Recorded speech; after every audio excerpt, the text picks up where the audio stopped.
We will now have, in this final session of Singapore Perspectives 2025, a dialogue with our guest of honor, Minister for Culture, Community and Youth, and Second Minister for Law, Mr. Edwin Tong.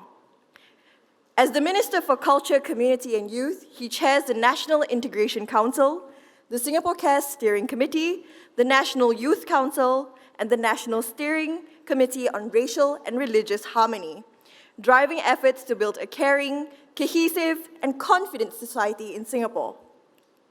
The Q&A session will be moderated by Professor Lily Kong, President at Singapore Management University.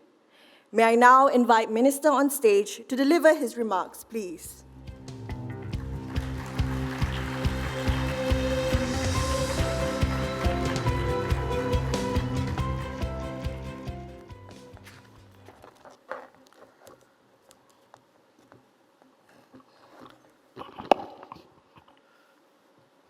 Mr. Janadas Devan, Director, Institute of Policy Studies, the many distinguished guests, ladies and gentlemen, very good afternoon to all of you, and I'm so privileged to be able to join you this afternoon to join in this discourse on what I think is a really important topic. And I saw that you had some very lively discussions earlier today, questions on community, on diversity, strengthening our community in Singapore. These are all really very important conversations. They, amongst others, help us to define the very fabric of the society that we want to live in, that we want to see, and perhaps also leave behind for our children. Occasions like this also allow us to share ideas on how to take Singapore forward. We might agree or disagree on some of the suggestions. We might have a robust debate, which is very good. But I think it is important to speak frankly and to be able to exchange our views safely. For Singapore, strength in unity and unity amidst diversity have been very much central pillars of our success over the last 6 decades. But increasingly, the forces which undermine this unity have grown stronger. Societies worldwide grow increasingly divided along so many different fault lines: ethnic, religious, socioeconomic, age, sexual orientation, and many other ideological lines. Multilateral relations globally have fractured. Views have become increasingly polarized at opposite ends of the spectrum, leaving not much in the middle. Economic progress around the world has slowed. Demographics, including immigration, have changed the identity of so many societies. And the rise of technology, including the advent of AI and the proliferation of social media, to name a few. These are all different fault lines that have threatened the cohesion of communities around the world. Singapore is not immune to these trends, and indeed we cannot be. And so we will have to find a way to navigate these trends and be able to tackle them as a society, collectively, head-on. Before looking at today's issues, I thought it would be useful to start with some original principles when we became independent 60 years ago, this year. At that time, we had a plan, or at least we had an outline of a plan on how to forge social cohesion out of a multi-ethnic Singapore that was very recently separated from the larger Malaysia. These principles, I believe, remain relevant and instructive even today. In 1965, our founding Prime Minister Lee Kuan Yew made 2 very important decisions, amongst the many that he has made, which shaped the contours of the Singaporean identity. The first was for us to adopt a very open posture. We were then a small country, newly independent, no resources, no hinterland. We had a young but mainly uneducated population. And one of the first things we did was to embrace the usage of the English language. We needed to be connected and relevant to the rest of the world. An open economy and an open society, these have become the bedrock of our country's development and progress. And it remains so today. Singapore today thrives on an open exchange, having strong multilateral ties, connected to the world at various levels, including a myriad of trade, social, and other security arrangements with our partners in networks around the world. The second was for Singapore to be a Singapore for Singaporeans, not for Malays or Chinese or Indians alone, but for all, equal. And in fact, at the same time, also having a very clear eye on protecting the minorities and ensuring a freedom of religion and ethnic practice in Singapore. This would seem the natural thing to do today when you look at it with today's lens. But remember, this was in 1965. And I think in 1965, this was a pretty brave decision to take. Some might even say it was foolhardy, given the racial tensions of that era and the demographic makeup of our large neighbours, both to the north as well as to the south. Contrast Malaysia, where a few years after our own independence in Singapore, the Bumiputra policy was put in place to advantage the majority segment of society. It's not for us to judge whether that is right or wrong. It works for Malaysia. They have a different system, but we take a different approach. Our early leaders felt that it was important for us, critical, that we rise above our own natural human instinct to be tribal, to be operating in your own tribe and to think of and think for your own tribe, particularly on core identity markers like race, language, or religion. So policies were designed to accept those differences in Singapore from a very early stage, but to navigate and transcend above them. Externally, openness to the world. Internally, openness to every Singaporean. And this was the DNA which drove Singapore's success. At that time, nobody expected Singapore to survive, let alone thrive. But we did just that. We managed to develop a strong national identity, an internally cohesive community, despite our diversity, or perhaps in some cases, because of our diversity. In the context of where and how we started as a nation, I would say this was an exceptional outcome, one that we can celebrate as we look at SG60, and one that we can also draw a lot of learning from as we navigate SG100 and beyond. I believe that this exceptionalism is achieved through, first, building our national identity upon the strength of our diverse cultural and ethnic identities, rather than in place of it. Second, by fostering interaction and mutual appreciation of our rich, diverse cultures. And third, by being very systematic and deliberate about being impartial to all races and religions and avoiding a purist and ideological position. To these principles, we added form and substance to that multicultural framework. Legislatively, our Constitution expressly protects our minorities. Article 152, for instance, says, "It shall be the responsibility of the government to constantly care for the interests of the racial and religious minorities in Singapore." It's been there from day one, it remains there, and that's a direct exhortation to the government of the day. We have the Presidential Council on Minority Rights, the PCMR. We have the MRHA to maintain religious harmony. And all of these are overlaid by policies that support intentional mixing amongst our people in our community, where we work, live, and play, and also strive to reduce stratifying our community on the different fault lines. For example, we have the Ethnic Integration Policy, EIP. We have the self-help groups that pay particular attention to certain segments of our population in specific need areas, like education and healthcare. We have a progressive range of social transfer mechanisms, a progressive fiscal policy to reduce inequality. We celebrate all our ethnic festivals. We have religious organizations who have space and freedom to practice and preach. At the same time, there's also extensive effort on the ground at the community level to bring people together to foster inclusion. Through People's Association and a wide network of grassroots leaders and volunteers, we have the SG Cares networks, and we now have a volunteer center in every town in Singapore. We have the social service agencies, harmony circles, religious organizations, all of whom provide social aid, social support in a secular fashion. A church reaches out to everyone. Temple has programs for all races and all religions and of all denominations. All of this is not just a program, but it's a mindset. It's the philosophical undertone that is Singapore.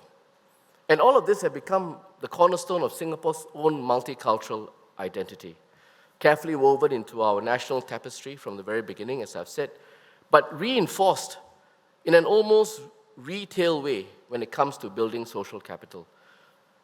This approach has driven Singapore's success over the years. We've become a developed nation. In tough times, we hunker down as a society, weathered successive storms together, from financial crisis in the 90s to the recent health pandemics. And we also collectively contribute to share in our collective successes. All of this underpinned by what Pope Francis, when he came to visit Singapore recently, called Singapore's spirit of openness, mutual accommodation, and respect. But what does all this mean for us in today's context? Now we fast forward to what we see today and where Singapore is today. The first and perhaps most important aspect is to never let all of this get to our heads. Never let a phrase like what Pope Francis said make us complacent. Singapore is often celebrated as a multicultural and a multi-religious society that has successfully navigated challenges of diversity, forged a cohesive, progressive nation, and so on. But times change. Global and domestic dynamics constantly evolve, and there are new divisive forces that threaten to pull us apart in different ways, in new ways. And so maintaining social cohesion could even be harder than building social cohesion in the first place. Maintaining it in an open society will require continuous effort, will require a lot of innovation and adaptability. Globally, we see many other societies, including many other developed ones, with a lot more resources than we do, grappling with profound challenges to their own social fabric. Europe has been gripped by identity politics, political instability, and poor economic outcomes have accentuated anti-immigrant sentiments. Last year, the UK witnessed anti-Islam riots stoked by far-right groups. The Quran was burned in Sweden in 2023. And right across Central Europe, many places, the perception of unchecked immigration has fanned the flames of nativism, Islamophobia, and deeply fracturing societies across so many divides.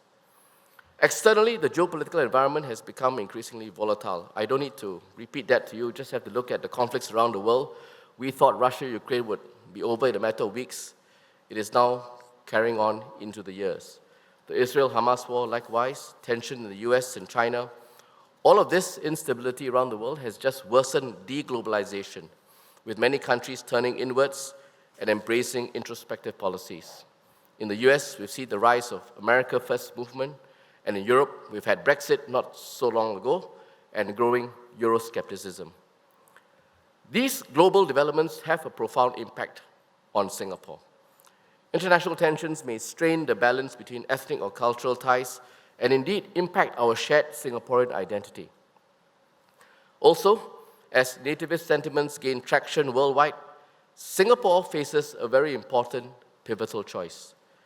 Do we maintain our commitment to openness and diversity, which was our recipe for success many years ago, or do we risk losing the essence of what makes us exceptional?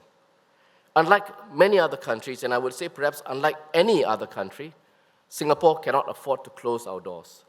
Our survival and prosperity hinge on remaining open to the world, connected through networks, and embracing diversity. But at the same time, we will also face challenges from within. One key area is our own demographic profile. In 2023, we reached a sobering milestone. Our total fertility rate fell below 1 for the first time in our nation's history. Last year, 2024, was the dragon year. Well, it still is the dragon year. But the traditional uptick in births in a dragon year was, I'm sad to say, quite dismal. Quite different from the other dragon years in the previous cycles. And the reality, therefore, is, as you know, the statistics warn us, Singapore is not just aging, we are super aging, and I think the word super is very often used in connection with many other concepts today, but also aging at a sharply increasing rate. A couple of years ago, 1 in 5 were 65 and older. By 2030, 1 in 4 Singaporeans will be 65 or older. And of course, it follows then that the senior support ratio is expected to fall to 2.1 working adults. What does this have to do with the community we want to build or social cohesion? Well, as our society ages, we will have no choice but to balance immigration against demographics to sustain our economy. While at the same time, we will have to look at deepening and doing more, deepening efforts at doing more to strengthen bonds between all those who call Singapore their home, citizen or otherwise. Inevitably, this has triggered concerns over job competition, crowded living spaces, the MRT is too crowded, we can't get in, erosion of national identity, how we order our coffee at the coffee shop is one hallmark of how Singaporeans converse and transact. Some Singaporeans also worry about the formation of foreign enclaves or cultural clashes, which we have seen from time to time. If left unaddressed, such concerns would deepen societal divides. Therefore, thoughtful and very deliberate integration efforts are essential to maintain our cohesion. In addition to demographic shifts, we've also become a much more divisive society in terms of perspectives of views and norms and aspirations. Social media and artificial intelligence have transformed how we share and consume information. Technology might well enable faster interactions, 3G, 4G, 5G, and now we're talking about 6 and 7G and beyond. But ironically, faster, better technology can also accelerate the fragmentation of our society as people gravitate towards interacting only with those who share similar views online. And you know how it is with echo chambers online. You have people of similar views, similar profile coming together. And in today's digital age, impressions are formed in microseconds and attention spans have shrunk dramatically. Influence is democratized. Anybody can be an influencer. Anyone can shape opinions, and everyone is vulnerable to persuasion. Social media feeds have also become potent tools for shaping opinions and mobilizing action. We have seen that events occurring far from Singapore has a strong local resonance in Singapore. For instance, the Israel-Hamas conflict, geographically distant, but we share certain sympathies, and we see that this has deeply moved many Singaporeans. Similarly, movements like Black Lives Matter, Me Too, or Fridays for Future have also sparked conversations here. Despite these movements being initiated in very different contextual and indeed also very different populational circumstances. So as we look to the future, with all this landscape, and I really just scratched the surface, one thing is certain. There is no straightforward solution to this challenge that we face now, 60 years after we started building our nation from independence. The problems we will face are going to be complex, multifaceted, volatile, and perhaps quite scarily, for the most parts, they will be beyond our control, at least our direct control. But having said all that, I believe that our ability to forge a strong collective we, as opposed to me, whilst enabling and even encouraging diverse views to come forward, sharing perspectives and having collective aspirations will give us the space to flourish. And this, I believe, will be the key to our continued success. What has worked well for Singapore since our independence, we must keep and preserve. It's worked well for 6 decades. Our structures that I've outlined, our policies, our systems, and even our laws. And we must not, in the zeitgeist of change, seek to throw out the baby with the bathwater. What then is Singapore's recipe to community cohesion? I'm not sure I myself have the answer. I think we can collectively devise it. But I would say that Singapore's success so far, exceptionalism, if you will, in building a cohesive society despite high diversity, arises from the ability of our people to come together to collectively want to build a strong social compact, but still creating space for people who are different from us, who may have a different belief, different practice, and different views. Singapore's approach to social integration and building social capital has to be guided by pragmatism and purpose as well. It can't be seen in vacuum. It's got to be seen in the context of how we build our nation, allow everyone to progress, strengthen the economy so that we can overcome inequality. All of these are part of the multifaceted mix. It's not a single-dimensional question. So we must enable the space for diverse cultures to flourish, but also develop a strong sense of we first as a nation. And I think this approach is best encapsulated by then Prime Minister Lee's speech in 2017 at the opening of the Singapore Chinese Cultural Center. He said, and I quote, "Our aim is integration, not assimilation. No race or culture in Singapore is coerced into conforming with other cultures or identities, let alone that of the majority." And I think this speaks to me as the right approach. Everyone coming together, retaining their special identity, but a little bit like a rojak that we have, the dish, I mean, where you have distinct features of the individual ingredients of the rojak. They all taste different, they all feel different, they all have a different texture, but they are bound together by a special sauce, and together, collectively, stronger than the sum of its parts. I think that's what we are, that's what we can strive to be. We need to embed and translate this approach, this rojak approach, through consistent hard work in investing in social cohesion, facilitated and organized, convened by the government, but engaging leaders of different ethnic communities and faith. It has to be a collective leadership effort across all segments of society. The government alone can't do this. It can convene, it can aggregate, it can organize, but it doesn't always have to direct. And I think power has to be given to our community to step up, step forward, partner, and move forward collectively as a total collective leadership effort. What it also means is that we must strengthen our common values and principles, such as multiculturalism, and our commitment to racial and religious harmony. And I would say what is today multiculturalism, or what might have been multiculturalism 6 decades ago, might also need to evolve. We used to think of multiculturalism as embracing different ethnicities, religions, and maybe language. But today, we might need to think of it in terms of encompassing other broader fault lines as well. We can discuss it when we have a dialogue later. This also means that we have to think about our secular approach to policy making. It means guaranteeing freedom of speech, where every person has the right to practice their religious belief, and that policies remain fair to all, where no racial or religious community is given preferential treatment. And the recently introduced Maintenance of Racial Harmony Bill is the latest piece of legislation that coheres with these long-standing principles.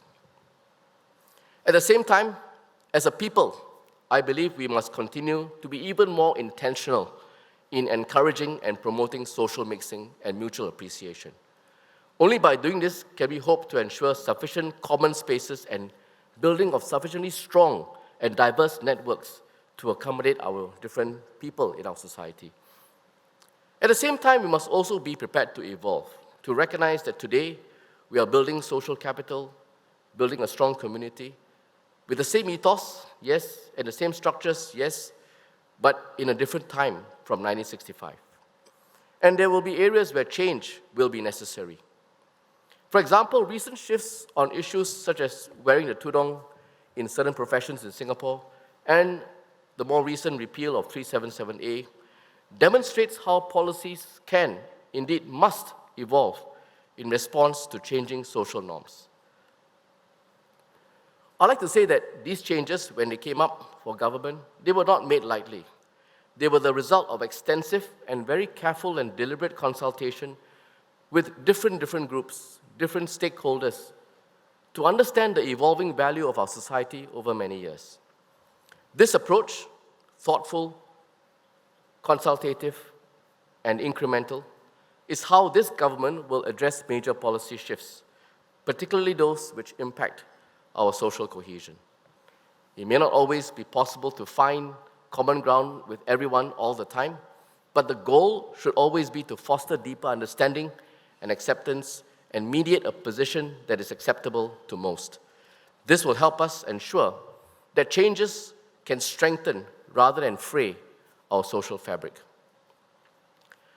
Finally, at SG60, we do need to continue to forge a stronger confidence in a sense of us as a nation, with a deeper appreciation of our history and our unique cultural heritage.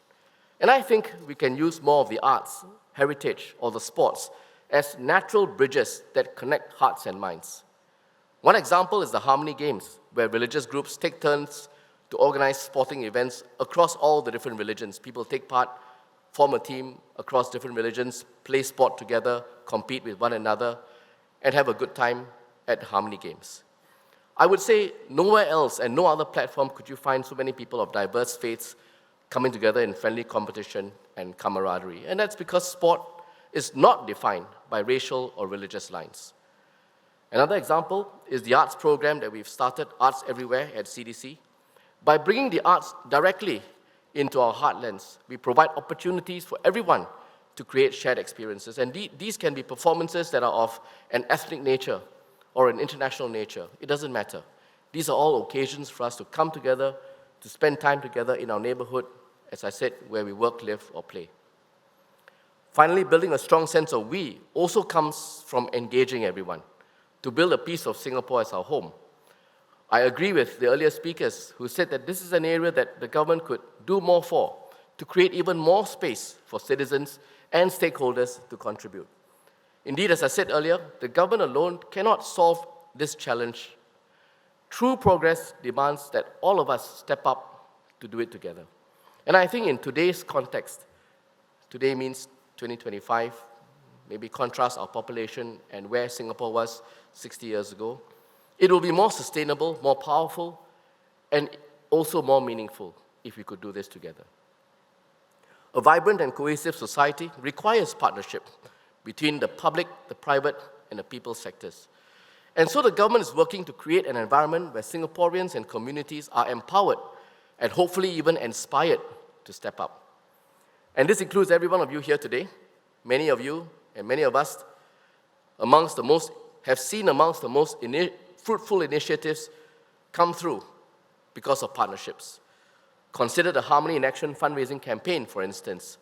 I spoke about our deep passion for what's happening in Gaza, led by the racial and religious harmony circles and with the support of the humanitarian NGOs. This program unites Singaporeans across all backgrounds. The campaign raised over $500,000 for Gaza conflict victims from the community, demonstrating the power of community-driven efforts. So we recognize the need for more collaboration, and in doing so, recently we launched the Singapore Government Partnerships Office last year, marking a very important pivotal shift towards deeper citizen engagement and partnership. One example of how SGPO has supported community efforts is through setting up of the Foundry in partnership with registered charity, the Majority Trust, and Tote Board. Located at Prinsep Street, this collective impact hub provides non-profit organizations and social enterprises a platform to come together, gives them resources to incubate ideas, co-create and pilot solutions, and through this process, which sometimes is as important as the outcome itself, to build communities. As I conclude, let me just say that as we confront today's uncertainties, it looks like a very difficult terrain ahead of us. Perhaps it is. But I think we can draw inspiration from where we were and how we were in 1965, 60 years ago, when against all odds, we built a nation. And I think we must again beat these odds to maintain our exceptionalism. From fragility to strength, that was our story in 1965. Today, we call on that same spirit and give ourselves an opportunity to write the next chapter of resilience and hope for the next generation of Singaporeans. The challenge we face today will define the Singapore that we leave behind for future generations. And I think a measure of a successful society is not so much how we are today as we are living, but how tomorrow's generation benefit from the work that we have done to make Singapore more livable, nicer, more inclusive, maybe kinder and gentler as well for them. And I believe that together we can shape a Singapore where every individual finds belonging, every community thrives, and every challenge can transform into a shared opportunity. Thanks for listening to me. Thank you very much, and I look forward to our dialogue. Thank you.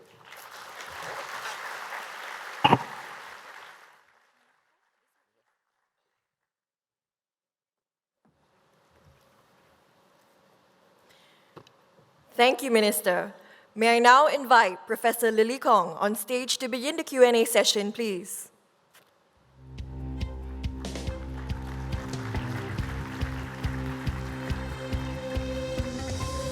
Minister, thank you. Very good afternoon, everyone. Mic check, can you hear me at the back of the hall? I'm not seeing any hands. If you can hear me, just give me a wave. All right, great, thank you. Good afternoon, everyone, and thank you to Minister Tong for a wide-ranging speech that has covered a lot of ground. We've got about 45 minutes for engagement, and I will begin with a little bit of a summary. Summary is too big a word. Minister's covered a lot of ground, and I will pick some highlights to perhaps warm up the room a little bit. And then I've already received some questions here, but I also do know that there are microphones around the room, and if you want to go to the mic, please do feel able to do so. Introduce yourself and ask the question if I come to you. So Minister's covered a lot of ground. He started reminding us of our origin story, if you will, the historical backdrop to our socially cohesive society today, and the decisions that some of our founding leaders took, which allowed us really to build that social cohesion that many other societies, I think, envy us for. But he also reminds us of the many challenges that we face today, not least of which would be some of the global challenges that of necessity impact our little island state. And that includes, deglobalization, wars elsewhere, divides in other parts of the world that actually are brought very quickly in microseconds, in your words, Minister, into our living rooms, onto our television sets, onto social media and so forth, and that impact the ways in which we think about some of these issues. Minister also reminded us that we actually have lots of systems, policies, laws in place, and have indeed been in place for 60 years that have served us well, and reminds us not to throw the baby out with the bathwater, but to also be cognizant of the fact that because of changing circumstances, we do sometimes need to think about some of these approaches differently. But in the midst of preserving what we have and thinking differently about our current circumstances, he reminds us of a cardinal line of thinking, which is that we are a society that thinks about integration, not assimilation. And he also helpfully reminds us that it's important to think about building a socially cohesive society as a collective effort, that it is certainly not the role of government alone. The government, to use his words, can convene, aggregate, organize, but not always direct, unquote. And so he reminds us that power perhaps needs to be given to other communities, other players within the community, within society, to actually play a role in building and maintaining the socially cohesive society that we have. And then true to his portfolio, he reminds us that arts and sports mustn't be forgotten as very important mechanisms, if you will, for building that kind of social cohesion. So, Minister, with your indulgence, that was just an attempt at highlighting some of the very many points that you've raised, and hopefully sets the stage for a dialogue with a very large audience here. I will take the prerogative as moderator to ask perhaps the first question, and then I will turn to some of the questions that are available in my Google Sheet, and then invite those of you who want to ask questions to go to the microphones as well. And I already see some red lights alerting me that there are people at the mics. So as a first question, Minister, I'd like to ask, you talked about some of the systems, the policies, the laws that we have in place that have served us well for 60 years and which we perhaps don't want to dismantle too readily. But at the same time, you recognize that sometimes change is necessary given the changing circumstances and contexts. What would you name as something that we want to hold on to? And what would you say might be ripe for us to rethink? Thank you, Prof. Lily. Can I be heard at the back as well? Can I ask the same question? All good? Yes, okay, all good. Well, I think it's a challenging question because to begin with, you've got to look at the framework in Singapore. I think the framework has served us well, as I mentioned, a mix of laws, our policies that go around it, that support intentional mixing in our community. But at the same time, looking at specific topical issues that from time to time we may have to re-examine and evaluate. I think those we put aside for a moment, but to answer your first question, I think it's important to hold true to values. The value of openness, looking at we as opposed to me, how we progress as a society. I think if you keep to those values, you will be able to figure out which policies you want to keep and hold on to, and which might need or could benefit from adjustments along the way. And I think that's a fundamental ethos rather than a principle that I would adhere to as much as possible. So values as a very key part of what guides us in the ways in which we think about our policies, our laws, and our actions as individuals. There are quite a number of questions here that I think many in the audience are interested in. I will begin with asking about, social difference in society. And, you've talked about many new social differences. In the past, we used to think about race and religion. Now we need to think about other kinds of differences. The question here is, what do you think is the next big social difference which may become a divide in the coming years if not checked? Will it continue to be race and religion, or will it be something else? And how can we safeguard against this? I think race and religion perhaps stand at the top of the pile because they are very deeply personal. Most people identify very closely with that as a marker of identity. But I think increasingly it's not the only substantive marker. It's also what you believe in, your views. As I mentioned in my speech earlier, there are divides now on age, on sexual orientation, social economic status as well. And I would also say when it comes to views of the world, and how that is reflected in our thinking as a person, intermixed with our ethnic background and the festivals that we celebrate or the beliefs that we have, which are formed from a sort of hot pot of culture, where you live, where you grow up, how you're educated, and all of that I think becomes part of our identity. So the question and challenge for us is, how do we separate from that something that becomes a marker that we can say is or is not part of that multiculturalism mix that we spoke about. I think it's not easy to go beyond race, identity, religion, and others that I mentioned as obvious markers. But I think as we progress as a society, more and more we must begin to accept that there will be features of our identity that we might want to incorporate as factors that we consider when we talk about our broad multiculturalism approach. Thank you. Even while we think about different, possible fracture lines within society, race and religion still remain ways in which we think about ourselves. And indeed, I think founding Prime Minister Lee Kuan Yew talked about race and how we identify ourselves with race as quite primordial in a certain sense, and something that we cannot pretend will go away. So in that spirit, there are a couple of questions here still about race and religion, and I will take both of them at the same time.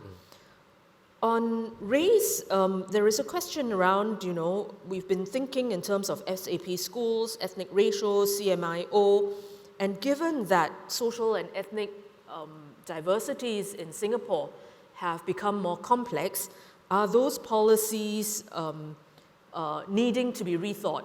And this particular individual does say that it is not to say that these policies are not relevant anymore, but do they need to be rethought in any way? Now, that's one about race, and if I may just go to religion and take the two together, there is another question around how, if we think about religion as actually quite a part of our multiculturalism, and we actually want to celebrate this multi-religiosity, then is there a place in the curriculum, in the school curriculum for religion, so that we might be able to actually nurture common and shared understanding of different religions across society? So on race and religion. I think on the second point, there is space. I mean, personally, I believe that we will do well to learn about other religions. It's really more about increasing your knowledge, having broader understanding, deeper awareness. And as I've always said to my peers around me, if we think back to the time when we were in school, if you had a friend who was from a different religion or different background or completely different social circumstances, and you interact more with that person, by and large, you would forge a better and deeper understanding, not just with that person, but with his or her beliefs and background. And I think it is through the medium of that interaction that you can really engender a deeper and a stronger understanding. And I'm therefore in favor of that. I would say that's workable.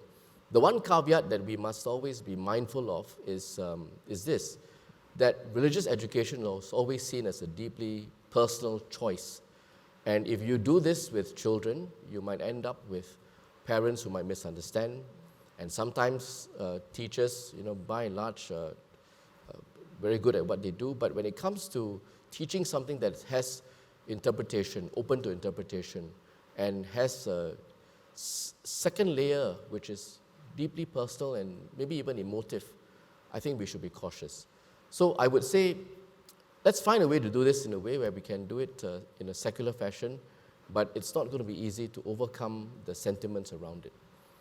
On your first point, I think that's a very interesting discussion. I was told about the discussions that this audience had earlier on CMIO and self-help groups and classification. My answer really is this. I think it is relevant for today. I think it has helped us. It's one of those key principles which I alluded to in my speech earlier, which has helped Singapore progress. We are not like many other countries in Europe or in the US, where you have a fragmented society, where you have enclaves, where you have segments of the neighborhood which you don't feel at home or at ease in.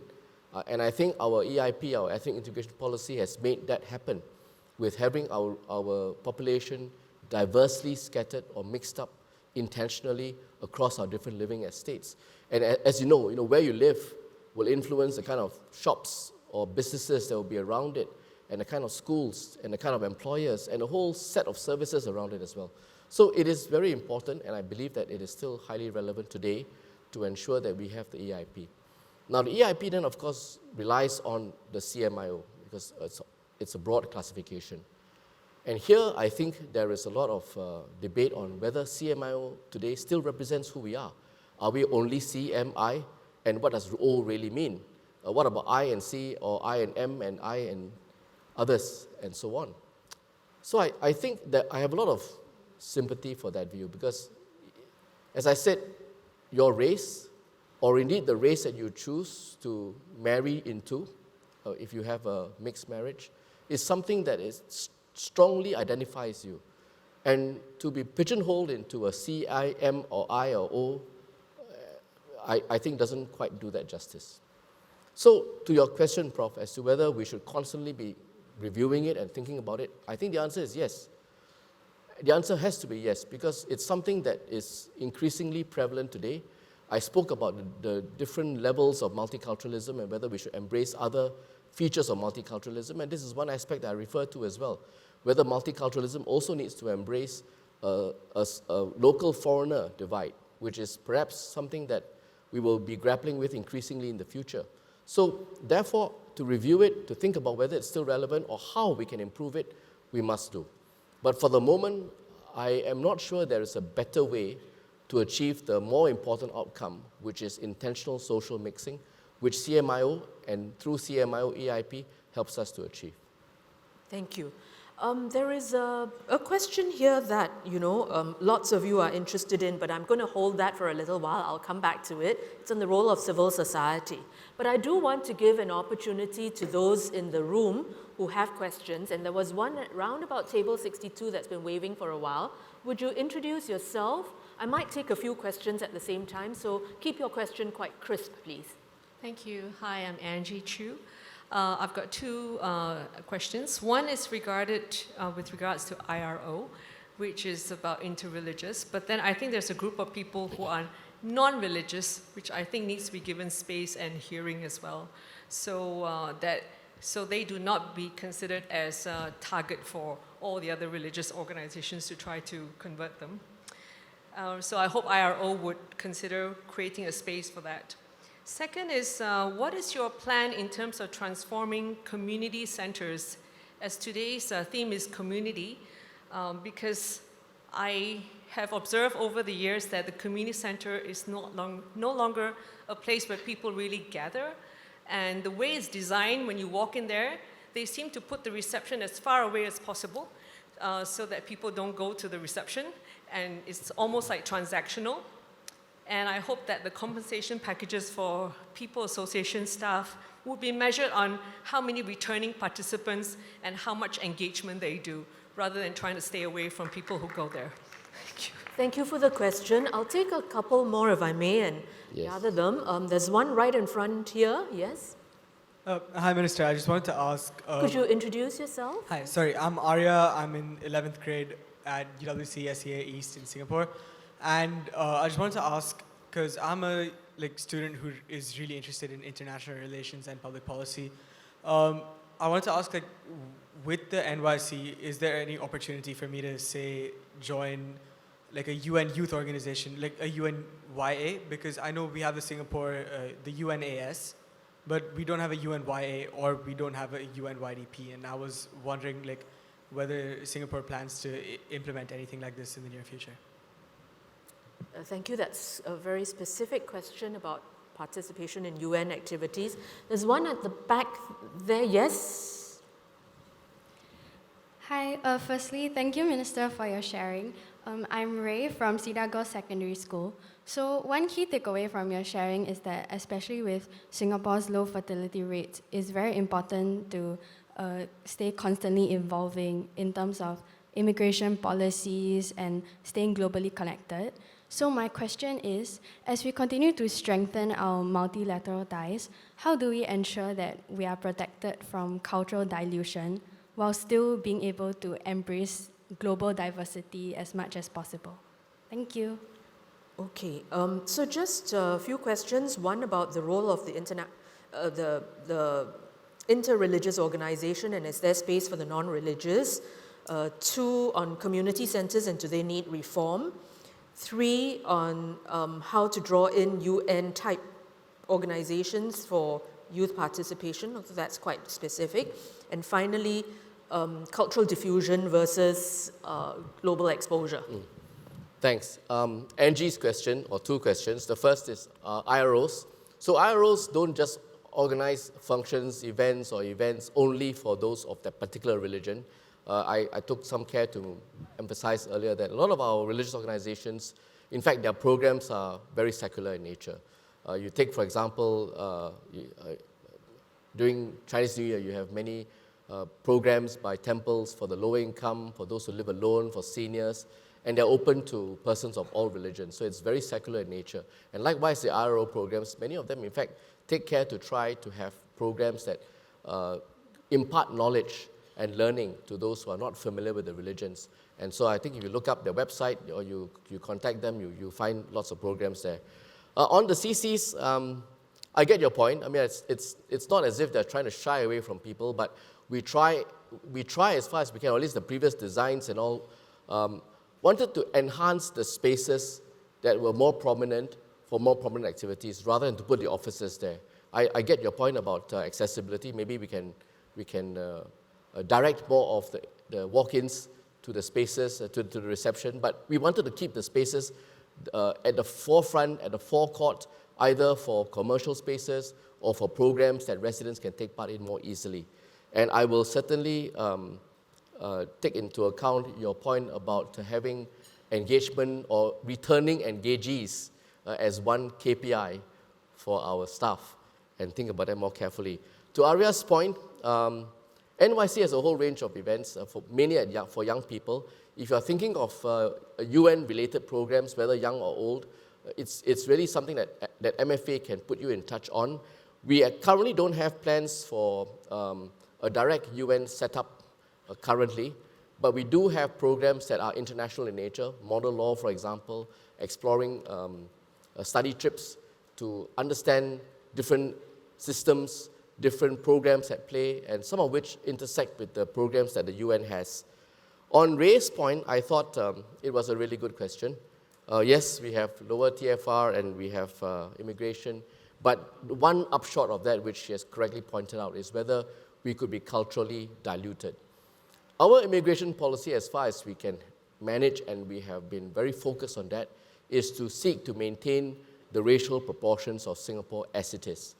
It's not always easy, and from time to time you might have very minor fluctuations, but by and large we've maintained the proportion as we see it. So the level of dilution is mitigated in this way. But there's a deeper question to raise question, which is you might have a foreign-born Singaporean who will have different perspectives because they grew up at a different time, or they might have a different orientation, and they might bring with them a different way of looking at a similar festival or an issue. For example, if you look at the way we celebrate Mid-Autumn Mooncake Festival, you know that sometimes we have different types of mooncakes. The Teochews have one type, which is really made of yam, and the Cantonese have one that is made of lotus paste. And the festivals are quite different in the way in which you celebrate and commemorate the occasion. So that's all right within Singapore because we do reflect the different dialect groups in Singapore. But the question becomes a sharper one when you have practices from parts of, say, PRC, China, or other countries in the world where our new citizens come from, and they import practices that we might not be so comfortable with. I think that's really a key part of race question.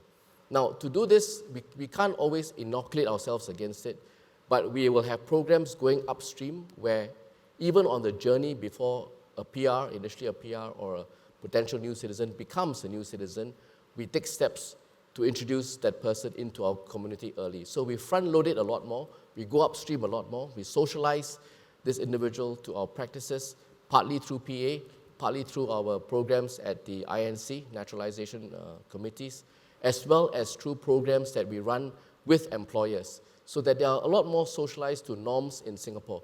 I mentioned somewhat jokingly in my speech, you can sometimes tell a foreigner from the way they order their coffee in a coffee shop. I think these are some of the things that we want to naturalize in as much as we want to naturalize formally with the IC. So it's also an attitude mindset shift. It's got to be both parties. They've got to accept it as they adopt their new home, and we've got to also see this as a process by which they become more Singaporean in their outlook, in their belief, in their practices, and also in the way they speak. I think this is how we find a middle ground to mediate the differences between the two. Many thanks. With your indulgence, I'm going to come back to a question that is actually, that was sent in virtually as such, and many of you are interested in this, so I'm going to ask the question. It's a question about the role of civil society in policy participation and policy making. And the question, or the assumption is this, first, that many cannot participate in policy making because of the following reasons. One, security concerns have been cited, for example, foreign influence, and therefore perhaps better to be handled by government. Second, government has a sort of thinking or assumption that because of information asymmetry, because of context, etc., government knows better than non-government as such, and so therefore policy making is best left to government. So the question then is, how do we seriously and legitimately engage civil society in policy making, presumably in relation to community building? Yeah. And is there an example of a sacred cow that has been slain? Okay. Well, obviously, as with every government, there will be information that is sensitive, that is confidential. We can't put it out there publicly. I think that's got to be the case in every government. But having said that, we've tried to cede more space over the last few years, especially. I don't know whether this measures up to this person's question as to whether it's a sacred cow or not. But let me give you a couple of examples. So in my speech, I talked about the SG Partnership Office. We set it up because we want to open up some space in the policy landscape to allow third parties with ideas how to improve Singapore or how to change a pain point in Singapore to come forward and work with us. And we don't just, we used to, maybe in the last, in the earlier decades, especially when I was in army, you used to have this WITS idea, right? You just write a suggestion and you put it in a post box, and that's your idea. And if you don't adopt it, you're a bad employer because you don't take my ideas on. But I think that is too basic a way of doing engagement. I think we need to frame the problem, and then I think we need to get into a room where we socialize and exchange information. Another example is in youth panels.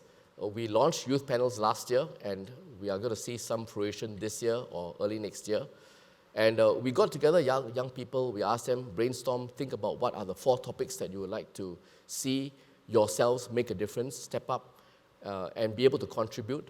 And what we did with them was we formed groups, we had facilitators, and the facilitators include government servants, policymakers within our ministries, and we took them into confidence and shared with them some data that we could, not public data, but also not confidential secret data, but enough data that gives them a sense of why where we are today is the policy.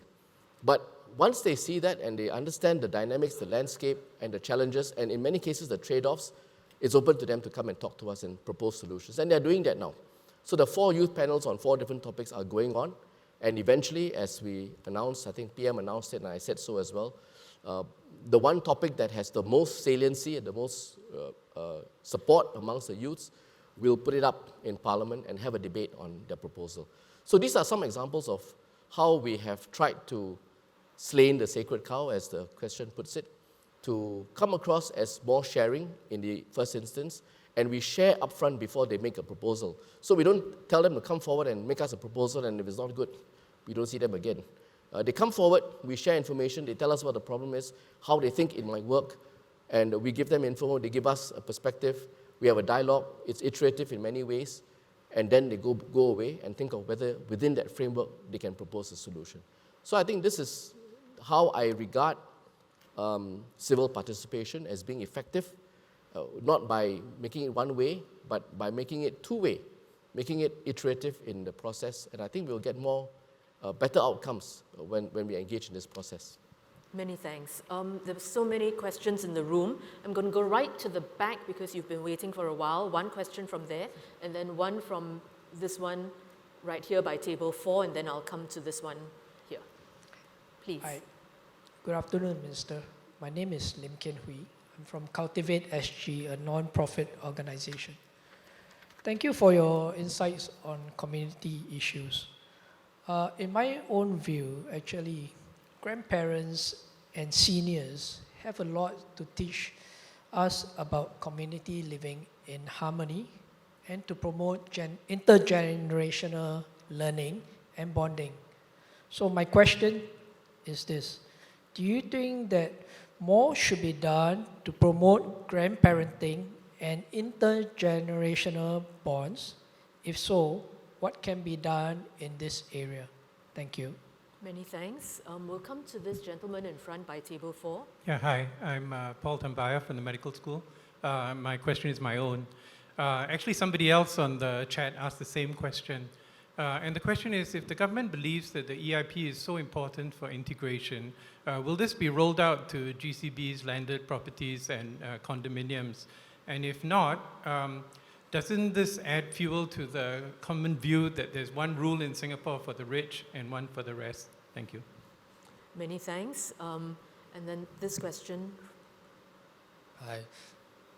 Thank you, panelists, for your sharing. I'm Sin Rong from Hwa Chong. And given how today's topic is on community, I thought it would be fitting to bring up the community involvement programs or CIP activities, or more specifically, the CIP hours awarded for the participation in such activities.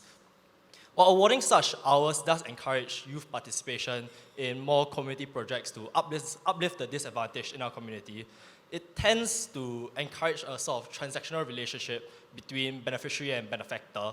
And more often than not, people who use such activities to bolster their portfolios tend to leave these beneficiaries high and dry after a year or two of participation. So, given this, do you think there are better metrics to kind of measure this and still encourage youth participation in the community? Thank you. Thank you. I didn't get your name, the last speaker. I'm Jin Rong. Jing Rong, okay. Actually, right at the back of the room, there's been a, yes. Perhaps I'll take just one more question and then I'll do another round. right at the back there, please. Hello, my name is Mantika and I'm from Nanyang Poly. And my question is, do you think due to income inequality, Singaporeans have different shared experiences and as a result creates a destabilizing nation-building process? Thank you. So several questions on intergenerational learning, the ethnic integration policy and whether it needs to be expanded, community service that is in the schools right now, how do we actually make that work better, and finally income inequalities and the different shared experiences and how that impacts on social cohesion. The first question from, I think it was Kimby, if I got your name wrong, please excuse me. I agree with you. I think the idea of having grandparents share experiences, teach lessons, sometimes dote on grandchildren, I think is wonderful. Speaking from my own experience, we have the privilege, my wife and I, of having both sets of our parents around, and we make it a point to have our kids see the grandparents, especially when they were much younger. And over time, because of that experience when they were young, today, even when they are grown up, they still interact very well with grandparents. And the grandparents can teach them or will teach them and are equipped to teach them in a way which is very different from what we might do, because we have a different perspective and the relation is also quite different. So I fully agree with you. How can we encourage this more? Obviously, trying to find occasions where they may come together is necessary, it's useful. But I would say it's really more of an attitude, an acceptance that as a family, there's a role for a grandparent. And the family dynamics is going to be very important. Whether they get along, where they live, we can nudge it a bit by having them stay together, 3 generations in one apartment and so on. But really, it's the attitude of the family, how you value the grandparents, and the role that each of these familial figures play in the family will be important. So I would agree with you, but I don't quite have the best answer for you on how that can be encouraged across the spectrum. To Paul's point, you make the point that there are different rules. I'm not so sure. You see, EIP is important because in the context of public estates, 85% of the population live in HDB estates. There are grants that are given, different types of grants for different occasions, and the way in which flats are selected through these grants as well, there's also a nudge. So it's, in a sense, for the government to control, it's easier because the grants are granted, sales are then made, and we can then look at this across the spectrum. It's harder to do in the context of rental and tenancy in the private estates, as you might imagine. And I'm not so sure that it is correct to lump it up and say that there are therefore different laws that apply to rich and not so rich. And I think you take the surrogate as on private property as a marker for income might not always apply in all cases. So I would beg to differ with you on this. On CIP hours, well, I hope that by coming here you do get some CIP hours. Quite a lot of CIP hours at that, and maybe get bonus for asking a question as well. But I think one should not be driven by CIP hours. I think CIP hours gives you some index, some benchmark for setting a target, how many hours you want to have, VIA, CIP, and so on. But I hope that through the experience of having to achieve a certain number of hours, you're exposed to the experience of volunteering or making a difference in community or in society. And after a while, that becomes self-fulfilling, and you see value in taking part, in stepping forward, in lending a hand, in becoming a volunteer, regardless of CIP hours.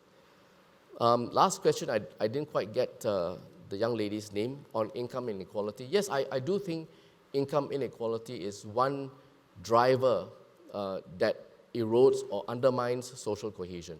And in society, you see that because when you have a group that is regarded as privileged or having a much better life, and you here are different, that drives a sentiment. And I think we cannot ignore that.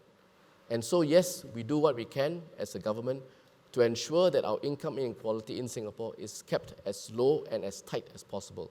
If you look at the Gini coefficient, it's come down over the years, but we don't just look at that as a factor. It's just one measure for us. we look at whether we need to help our lowest income through social transfers, through fiscal transfers. Cost of living is high today, and we have to address it in a number of ways, including vouchers, USAVE vouchers, CDC vouchers, GST vouchers, and overall, the progressive tax fiscal system that I mentioned earlier, plus taxes, mean that up to the 80th percentile in Singapore, for every dollar of tax that is paid, more than $1 of benefit is received. And of course, that number goes progressively higher as you go further down the income percentile. So a P10, P20, P30, the return will be much more than what might be incurred by way of a taxed amount or taxable income. And of course, in some cases, up to I think P30 or P40, many of them don't pay tax at all. So we have a system that is aimed at trying to fix what I regard as a serious social problem that, if left unchecked, will become a drain or a drag on our social cohesion. Many thanks. Could I just request for those of you who are holding the red lights to wave so that I can see how many more questions there are? Okay.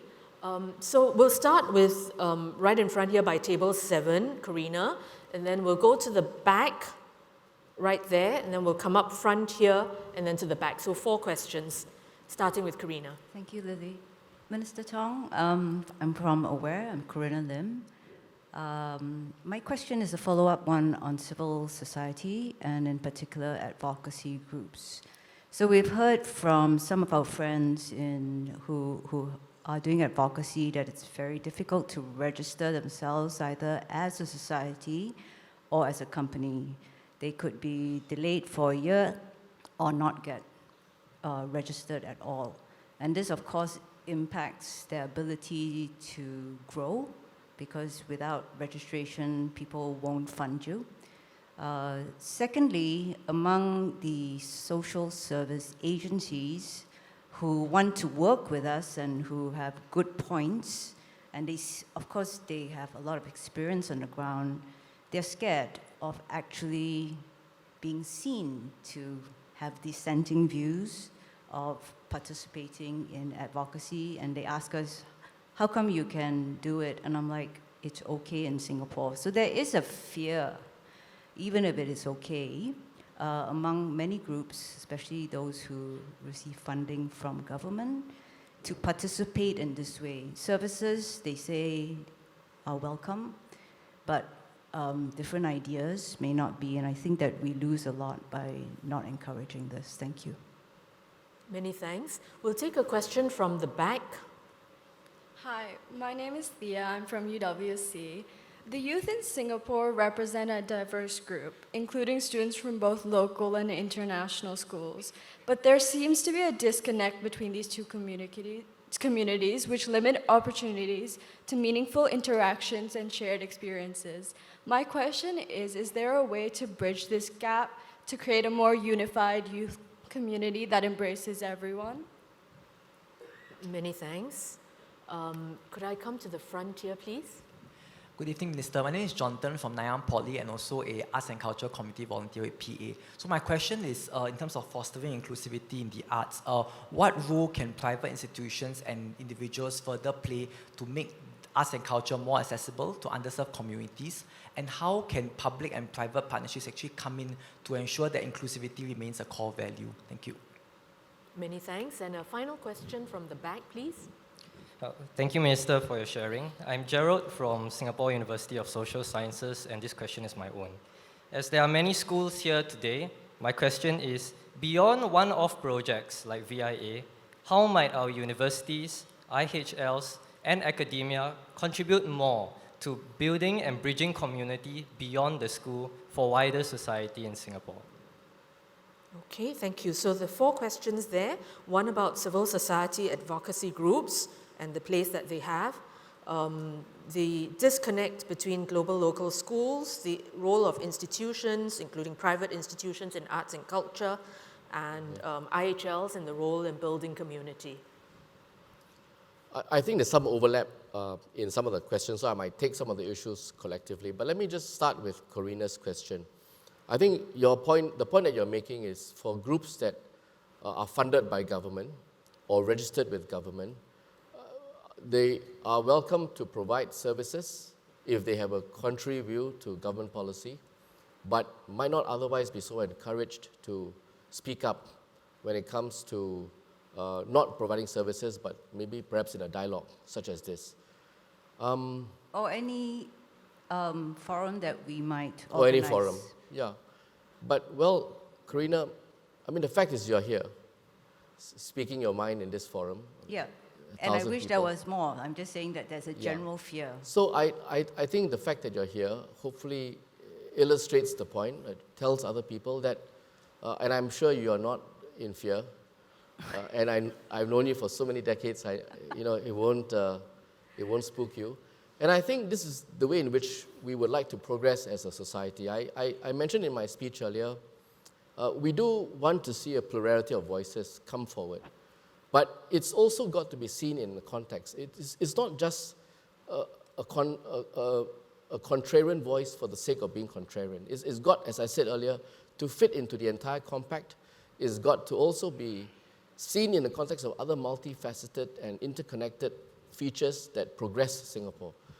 And so I think it's really about that. And if you are able to come and offer a view that helps us to move the needle, allows us to reflect on change or what we can do better, and how we can be maybe reorganizing our social service sectors, which you mentioned, so that we can encompass and serve a broader spectrum of beneficiaries. Yes, of course, certainly. I don't see why anyone should be afraid of speaking up and saying that it is different. In fact, the very essence of working with civil society through youth panels or through SG Partnership Office that I mentioned, with PA, when we organize all our dialogues and events, is precisely to see whether we can make a difference to what it is existing today and try to make a change from where we are today. So the underpinning ethos behind a partnership office, a youth panel program, and so on, is to try and find change. And the way in which you can get about change is if you disagree with what is the default today. So by definition, I really have no difficulty with people coming forward and expressing a contrary view, but also being constructive and offering a solution. And I think that would be my answer. Hopefully that satisfies you and allays the fear a little bit more. It's the fear that is a general fear, I guess. So it's not, and I try to assure them it's okay, we exist, we've existed for 40 years, but they have government contacts and they get that message. So it's hard for me to sometimes tell them it is not the case. I mean, Corina, you've articulated your views at this and other similar fora. You've had government interact with AWARE on more than one occasion, which you know, we've visited. We've gone to functions and events run by AWARE. I point to all of those things and show them the photographs. So, it gives them some assurance, but I'm just saying that there's still a fear, and the registration point is real. I mean, there are groups that find it hard to register. Yeah, well, registration is for a different reason, but I think there's really no need to be fearful, and I think you have become quite a good example of that. So hopefully they can take the cue from you. I think we should give a chance to the others to ask. So the question from Thea at United World College, Jonathan at NYP, and so forth. Okay. Let me address Jonathan's point about making arts accessible. I think arts has this unique, again in my speech I said it's a unique, very non-threatening way in which we can, and in a very organic way in which we can bring people together. I have, about a year ago, I visited Arts for the Disability Group, and their programs really impressed me. I thought they did a lot to reach out to people who are otherwise not able to access the arts. And I think these are amongst the things that I hope that you in your role in the People's Association and others can also do. And we would support, my ministry, NAC, would support these programs because we think they add a lot of value in bringing our people together. The last two questions have a certain common theme, although they are from the youth perspective. It's about how we can bring people together, how we can bridge gaps, bridge divides. Many of the programs that I spoke about, they don't just apply to older people, they also apply to youths. And so young people feel free to take part in any of these programs. Some of them, I think there was a lady who asked about local and foreigner divide in terms of schools and the students. We can do it through national school games. Some of our national school games have international school participation.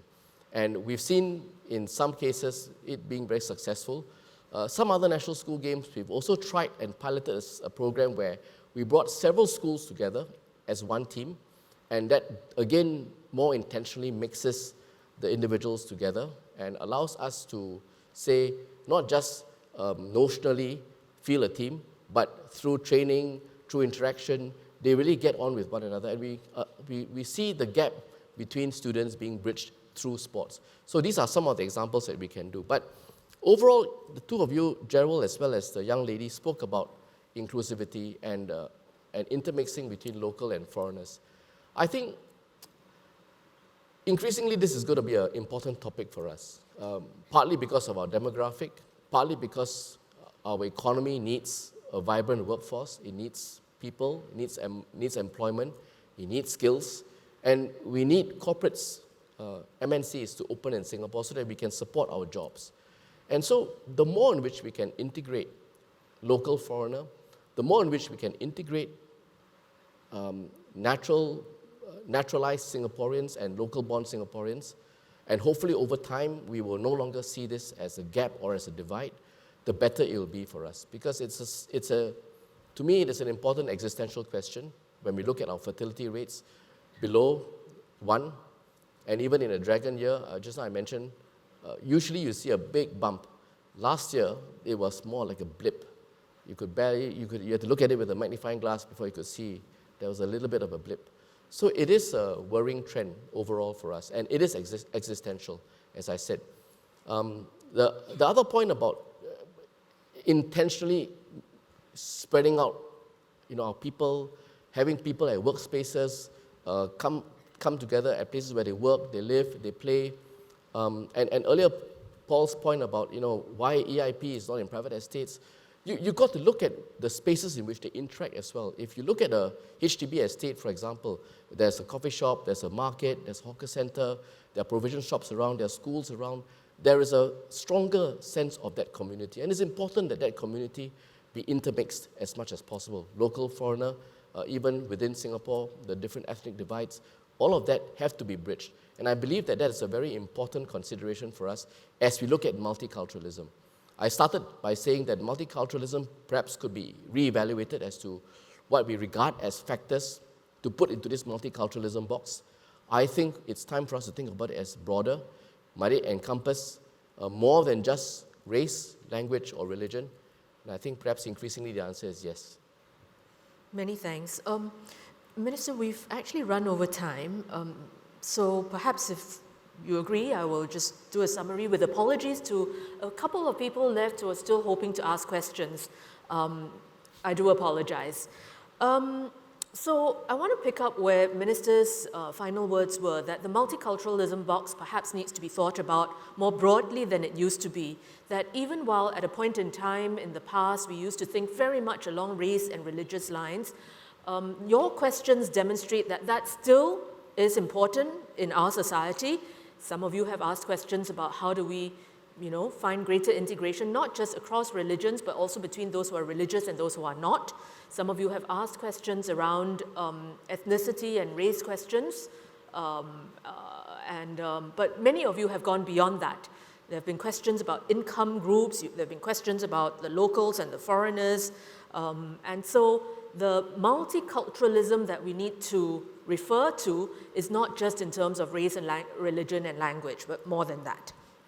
At the same time, your questions, I think, demonstrate that you have a very strong interest in the kinds of spaces for integration and how we can shore that up still better as a community.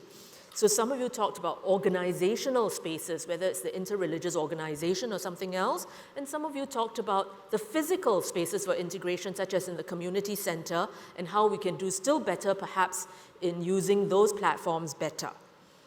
And many of you talked about different groups and how you can participate, whether it's in policy making and community building, and that ranges from civil society and the roles that civil society can play, and how government and civil society might be able to work together still further. And Minister gave the example of how actually in opening up data, select data, to different segments of society, you might be able to come up with ideas that can be considered for use. So the role of civil society, but also some of you asked questions about the role of the different generations, whether it's young people, the youth, who want to have a part to play in contributing to society, to social cohesion, to community building. And some of you talked about how the seniors and grandparents actually have an important role to play as well. And of course, you know, very experienced individuals like Karina and others who have very often tried to play a role from a civil society perspective in terms of contributing to making our Singapore society a still stronger, more cohesive, more robust one. So in summary, some of the old divides, if you will, or the potential for divide, they remain. There are new divisions, new fractures, and there are spaces for integration, physical as well as metaphorical and virtual. And there are roles for different groups within society to actually work together to build a stronger community and a stronger sense of social cohesion.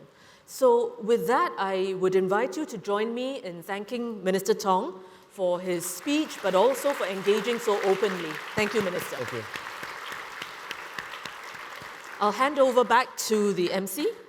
May I now invite IPS Director, Mr. Janadas Devan, to give his closing remarks.